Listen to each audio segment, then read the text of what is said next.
lá, meus amigos, continuar aqui a nossa resolução de questões. Bloco anterior a gente foi até a questão de número 24, a gente recomeça aqui a partir da questão de número 25. Quero mais uma vez chamar a sua atenção. Se você ficar com alguma dúvida aqui, você pode me procurar por e-mail flaviano.lima@uol.com.br ou então mande sua dúvida lá no Facebook, Flaviano Lima, tá joia? Que a gente tenta resolver a sua dúvida. O importante é que você fique se sentindo bem preparado para chegar na prova lá do INSS e mandar bem. Vamos nessa questão de número 25, dá só uma olhada.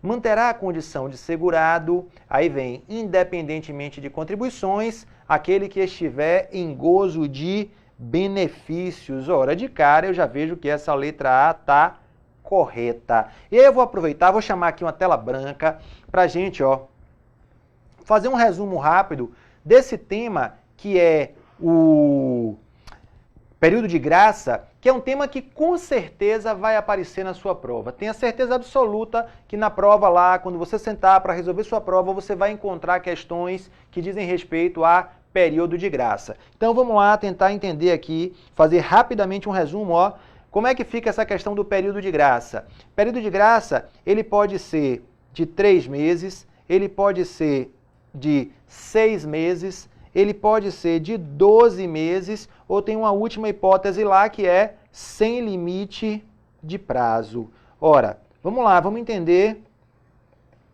cada uma dessas possibilidades.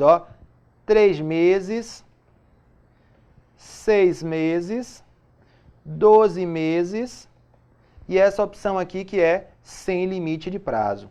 Bem, quem é que vai manter a qualidade de segurado sem limite de prazo? Então a gente está falando aqui de quê? De período de graça. Ok, olha lá. Sem limite de prazo vai manter a qualidade de segurado sem limite de prazo quem está em gozo de benefício, mantém a sua qualidade de segurado sem limite de prazo. Quem é que mantém a qualidade de segurado por 3 meses depois de cessar as contribuições? O segurado que foi incorporado às Forças Armadas para o serviço militar obrigatório. Ele, após o licenciamento, ele mantém a qualidade de segurado por mais 3 meses. Não é isso mesmo? Quem é que mantém a qualidade de segurado por mais 6 meses? O segurado que facultativo. A partir do momento que o facultativo deixa de recolher, ele ainda mantém a sua qualidade por 6 meses. Por 12 meses, após cessar a segregação,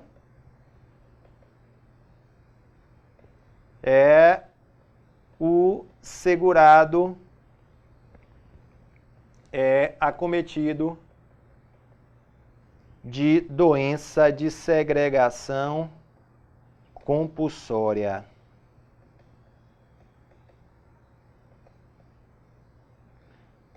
Que mais? Quem é que vai manter a qualidade de segurado também por 12 meses? Olha só, o segurado detido ou recluso após o livramento. E temos ainda uma outra opção, onde o segurado também vai manter a sua qualidade por um período de 12 meses, que é o quê? Após o fim da atividade ou das contribuições e após o fim de benefício por incapacidade. Então, essas são as regras aí do período de graça. O período de graça, então, primeiro, o que é o período de graça? Vamos lá, para você ficar tranquilão nesse assunto. Período de graça é aquele período durante o qual o segurado vai manter-se nessa condição, vai permanecer como segurado, mesmo que não esteja mais recolhendo contribuições, mesmo que não esteja mais exercendo as suas atividades. Bem, qual é a duração desse período de graça? Varia de acordo com a situação. Olha lá na tela. Pode ser de 3 meses. E quem é que vai manter a qualidade de segurado por 3 meses? Aquele segurado que tenha sido incorporado às Forças Armadas para prestar o serviço militar obrigatório. Após o licenciamento, ele ainda vai permanecer 3 meses como segurado. O segurado facultativo, a partir do momento que ele deixa de recolher, ele ainda vai manter a sua qualidade de segurado por mais 6 meses. Bem, quem estava lá após cessar a segregação, o segurado acometido de doença de segregação compulsória, ele também mantém a sua qualidade de segurado por 12 meses. O segurado que estava lá detido ou recluso, quando ele é solto, quando há o livramento, ele também mantém a condição de segurado por 12 meses. Após o fim da atividade ou das contribuições, no caso do segurado obrigatório que deixa de exercer a atividade, ou então, depois, quando há fim de um benefício por incapacidade, o segurado ainda vai ter um período de graça de 12 meses. Lembrando que nessa hipótese aqui, como nós já vimos, a gente tem 2 possibilidades de acréscimo, né?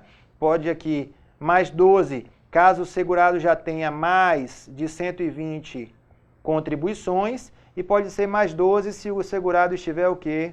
Desempregado. Não é isso mesmo? E, por fim, mantém a qualidade de segurado sem limite de prazo, aquele que está em gozo de benefício. Então, rapidamente, a gente viu aqui os principais prazos de manutenção da qualidade de segurado, assunto que é certo lá na sua prova, tá bom? Então, fique atento a esse ponto. Vamos voltar lá para a questão. E aí, olha só. Então, a letra A a gente já viu que está correto. Vamos dar uma olhada na letra B. Pelo máximo de até 6 meses após a cessação das contribuições, o segurado que deixar de exercer a atividade remunerada abrangida pela Previdência Social, errado. Esse prazo seria originalmente de 12 meses, podendo ter aqueles 2 acréscimos de 12. Então, no máximo, tá certo? No máximo seria de quanto? De 36 meses, caso estivessem presentes ali aquelas 2 condições que autorizam a adição de 12 meses cada uma no período de graça. Então a letra B está errada. Olha só, letra C, pelo máximo de até 18 meses após cessar a segregação. Não, aqui, quando a gente está falando de doença de segregação, são 12 meses.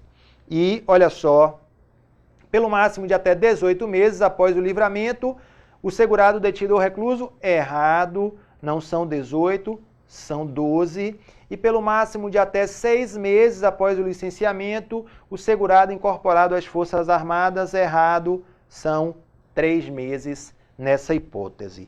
Questão 25, portanto, a gente ficou aí como alternativa A. Vamos em frente. Olha aí a questão de número 26. A Seguridade Social compreende um conjunto integrado de ações de iniciativa dos poderes públicos e da sociedade, destinadas a assegurar os direitos relativos à saúde, à previdência e à assistência social. No que se refere às distinções entre as 3 grandes funções de governo que compõem a Seguridade Social, é correto afirmar que, veja, a questão está explorando o conceito de Seguridade Social, que está lá no artigo 194 da Constituição. Então, olha só, letra A.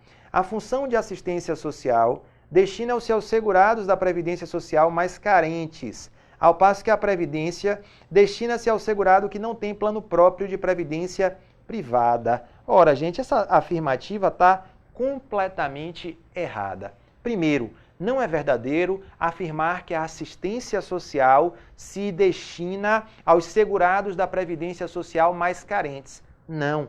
A assistência social se destina àquelas pessoas que não têm condição de obter os meios mínimos para a sua própria manutenção. Essa é a pessoa destinatária da assistência social, que nem precisa ser segurada da Previdência. Na maior parte dos casos, o assistido, né, a pessoa que vai ter o benefício assistencial, essa pessoa normalmente não é segurada da Previdência Social, ok? Lembrando que a Previdência Social volta-se fundamentalmente para a proteção do trabalhador. O critério para que a pessoa faça jus a um benefício assistencial é o critério da necessidade, tá certo? E também está errado quando, na partezinha final, a questão diz: a Previdência destina-se ao segurado que não tem plano próprio de previdência privada. Errado. O RGPS, como a gente pode ver lá no artigo 201 da Constituição, é um regime geral, de caráter contributivo e de filiação obrigatória. Então, pelo simples fato de exercer uma atividade remunerada, o trabalhador vai estar afiliado ao regime geral de previdência social, e a filiação à previdência complementar, por sua vez, a gente sabe que ela é facultativa. Tranquilo? Então essa alternativa A está completamente errada. Vamos em frente. Olha aí a alternativa B. As ações do poder público no campo da saúde estão principalmente voltadas para a prestação de serviços, enquanto aquelas no âmbito da previdência social referem-se à prestação de benefícios previdenciários. Ora, pessoal, isso aqui está correto. Veja, é preciso que a gente entenda essa questão e tenha cuidado com esse tipo de questão feita pelo CESP. Por quê? Observe, ele não está dizendo que a saúde somente oferece serviços, tá? Mas ele está dizendo que, principalmente, a saúde se propõe a oferecer serviços. Já a Previdência Social, por sua vez, na maior parte dos casos, ela oferece o quê? Benefícios. E aí você pode estar se perguntando agora, qual é mesmo a diferença entre um benefício e um serviço?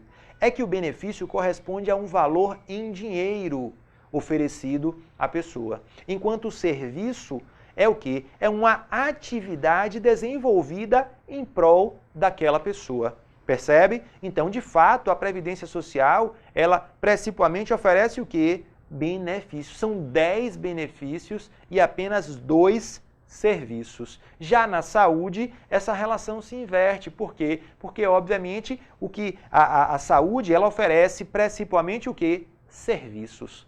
Tá claro? Então, vamos lá. Vamos adiante. Olha aí a letra C. A função saúde atende aos segurados que se encontram no gozo dos direitos que, nessa qualidade, lhes são inerentes, ao passo que a assistência social destina-se aos que perderam essa qualidade. Errado, gente. Errado porque, veja, a saúde é universal. Saúde é universal, é direito de todos e é um dever do Estado. Qualquer pessoa tem direito ao atendimento na rede pública de saúde. Assim, é errado dizer que a saúde, como está dito aí na letra C, dá uma olhada, a saúde atende aos segurados que se encontram no gozo dos direitos. Não. A saúde atende a todos. E a assistência social? A assistência social, ela se volta para a proteção daqueles que necessitam. Não é um requisito que a pessoa tenha a condição de segurado da Previdência Social, da mesma forma que não é requisito que essa pessoa não tenha a condição de segurado da Previdência Social. Fundamental é que a pessoa o quê? Se encaixe nos requisitos previstos em lei para a obtenção do benefício assistencial. Tranquilo? Letra C, portanto, está errada. Olha só a letra D. O benefício de prestação continuada previsto na Lei Orgânica da Assistência Social, destina-se a ações direcionadas à saúde e à assistência social. Errado, gente. O que é esse benefício de prestação continuada? Ele está lá previsto no artigo 203 da Constituição, lá no inciso 6, tá certo? E está previsto também no artigo 21, tá? Da LOAS, né, que é a Lei Orgânica da Assistência Social, que é a Lei 8.742, lá do ano de 93. O que é isso? É o valor de um salário mínimo que é pago mensalmente a quem ao idoso ou ao deficiente, tá? Mas não basta ser idoso ou ser deficiente. A Constituição diz que esse benefício ele será devido ao idoso ou ao deficiente que não tenham meios de prover a sua própria manutenção, nem de tê-la provida pela sua família. É essa pessoa que vai ser destinatária desse benefício que é o BPC-Loas. Tudo bem, mas voltando à alternativa, por que ela está errada? É porque o BPC-Loas não se destina à saúde. O BPC-Loas é um benefício da assistência social. Vamos lá. E a letra E, a função saúde não se destina aos segurados da Previdência que possuam planos privados de saúde, tá? A gente já viu que está errado, vale a máxima de que saúde é direito de todos e é um dever do Estado. Então, tranquilamente eu posso afirmar que a letra E está errada, tá bom? Vamos nessa. Questão de número 27. Olha só. Tendo em vista que grande parte do custeio do RGPS decorre de contribuições de empresas e trabalhadores, calculadas em razão da remuneração ou do salário de contribuição, assinale a opção correta. Olha aí. Olha a letra A. A contribuição do empregador ao RGPS, relativamente ao faturamento, limita-se ao somatório dos salários de contribuição da totalidade de seus empregados. De modo algum. Não há essa limitação. A gente sabe que é só a gente dar uma olhada lá. Vamos ali na tela branca. Eu já coloquei isso aqui em outras oportunidades, mas eu acho que sempre vale a pena a gente reforçar. Olha só, o artigo 195 da Constituição, ele prevê lá no inciso 1 a contribuição devida pelo empregador. Olha lá o que ele diz. Empregador, empresa ou entidade equiparada. Ó, empregador, empresa ou entidade equiparada. Ele vai contribuir para a Previdência Social com base em quê? Com base na folha de salários, olha só, folha de salários e demais rendimentos do trabalho, mesmo que sejam rendimentos do trabalho. Aí eu vou botar aqui, ó, ainda que sem vínculo empregatício, ele vai contribuir sobre faturamento ou receita e ele vai contribuir sobre o lucro. Observe, então, essas são as bases de contribuição do empregador, empresa ou entidade equiparada. E observe que não há nenhuma limitação, em nenhum momento a lei ou a Constituição diz que a contribuição sobre o faturamento se limita ao valor da folha de salário. Não. Sobre o faturamento, a empresa vai ter que pagar uma contribuição, sobre o lucro, outra contribuição, e sobre a folha de salários e demais rendimentos, outra contribuição. É assim que está previsto lá no artigo 195 da Constituição. Tranquilo? Vamos voltar lá para a questão. E aí, olha só, tranquilamente a gente vê que está errado. Por quê? Porque não há essa limitação. E aí, olha só, a contribuição do empregador ao RGPS relativamente a cada empregado tem sua base de cálculo limitada ao salário de contribuição do respectivo empregado. Errado. Você sabe qual é a base de cálculo da contribuição devida pela empresa? É a remuneração. Já a base de cálculo da contribuição devida pelo segurado corresponde ao salário de contribuição. E qual seria a diferença entre remuneração e salário de contribuição? É que a remuneração não se submete a limite. Então, remuneração não tem limite. Salário de contribuição, sim. A base de cálculo da empresa, portanto, que é a remuneração, ela não tem limite, ela não se submete a limite. Fique atento a isso aí, tá bom? Olha só para te lembrar, eu fiz aqui nos blocos anteriores um exemplo onde eu disse, olha, o segurado recebe R$10.000 por mês. A base de cálculo da contribuição devida pelo segurado vai ser limitada, então fica lá nos R$ 4.663,75, enquanto a base de cálculo da contribuição da empresa não tem limite, vai incidir sobre os R$10.000. Ok? Vamos em frente. Olha aí a letra C. A contribuição do servidor público ao RGPS incide sobre a sua remuneração integral. Não, de modo algum. Quando o servidor está vinculado ao regime geral, tá certo? Ele vai seguir as mesmas regras dos trabalhadores da iniciativa privada. Então, vamos supor um servidor público efetivo do município de Lauro de Freitas. Ele é servidor efetivo, porém, como o município de Lauro de Freitas não tem regime próprio, ele é segurado obrigatório do RGPS como empregado. Suponha que ele tenha uma remuneração mensal de R$10.000. A contribuição dele para o RGPS vai estar limitada ao teto, vai estar limitada à base de cálculo da contribuição deste servidor para o RGPS, será de, no máximo, R$ 4.663,75.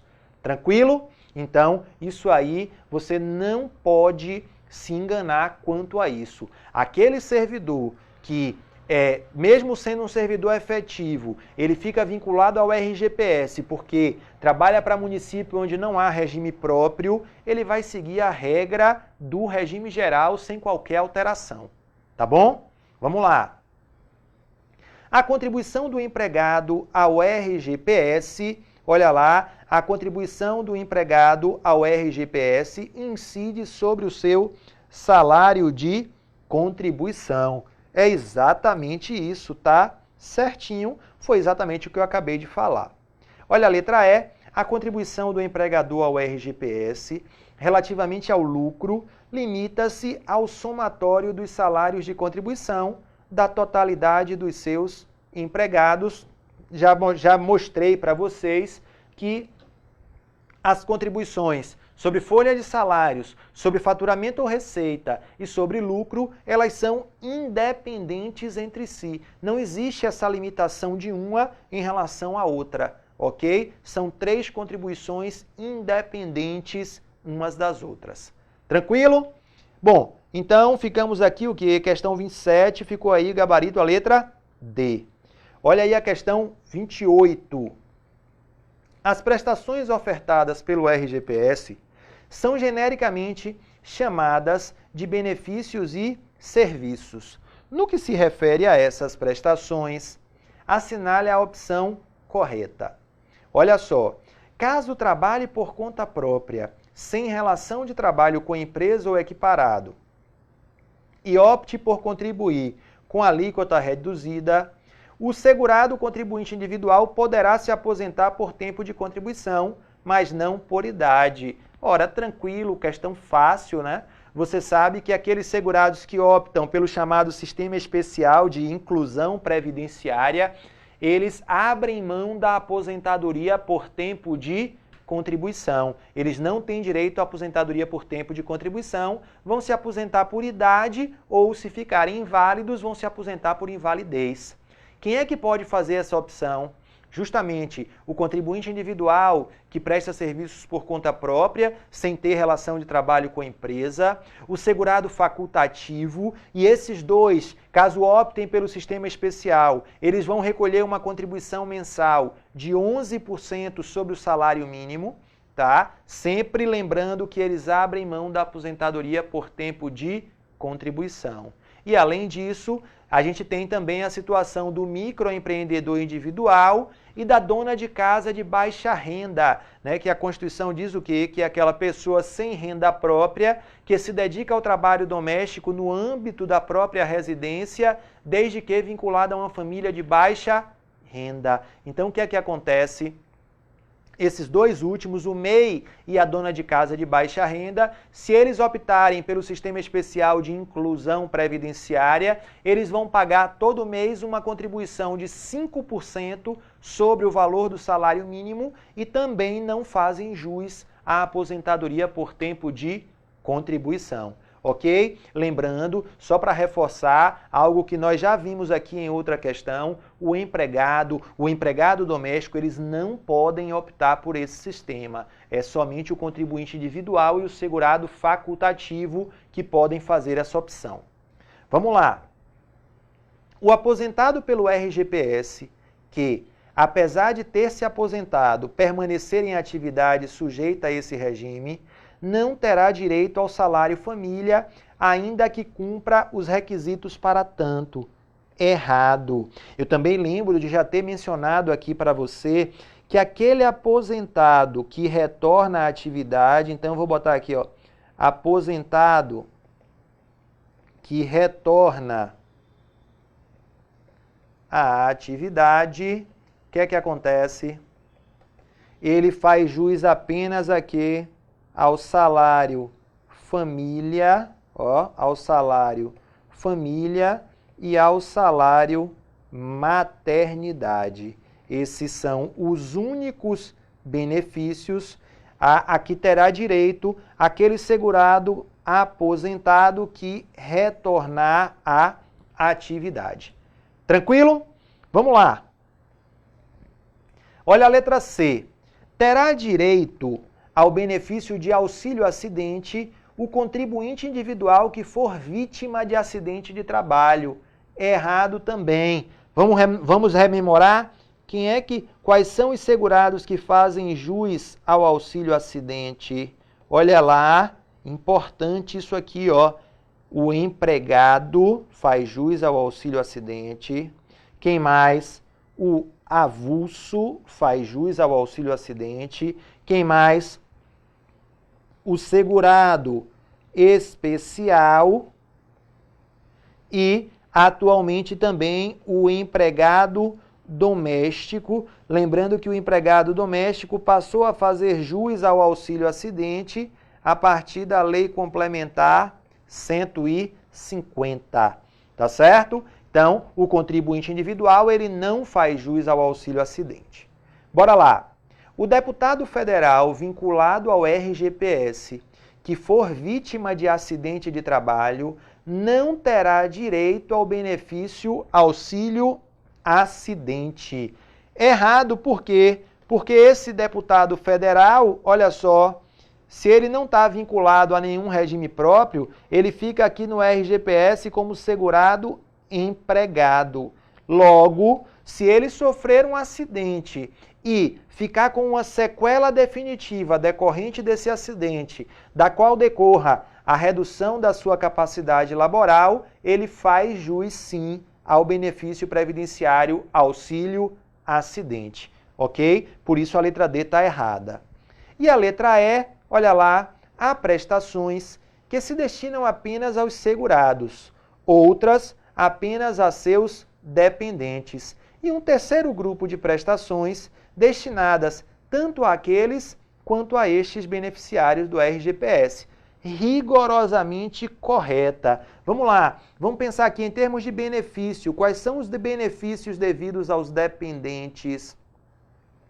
Já falei isso aqui, tenho certeza que você lembra. São o auxílio reclusão e a pensão por morte, tá? Esses são benefícios devidos ao dependente. Os outros 8 benefícios, né, as 4 aposentadorias, o auxílio doença, o auxílio acidente, tá? Que é mais? O salário família, eles são benefícios devidos ao salário maternidade, são benefícios devidos aos segurados. A pensão por morte e o auxílio reclusão são benefícios devidos aos dependentes. E os serviços, tanto o serviço social quanto a habilitação e reabilitação profissional, são prestações devidas pela Previdência Social, tanto aos segurados quanto aos seus dependentes. Tranquilo? Então, questão assim, sopinha no mel, bem fácil, bem tranquila, mas que explora aí uma série de pontos da nossa legislação. Ok? Vou parar por aqui porque a gente chegou ao fim desse bloco. Daqui a pouco eu volto e aí a gente continua a nossa resolução de questões. Grande abraço para você. Clique like.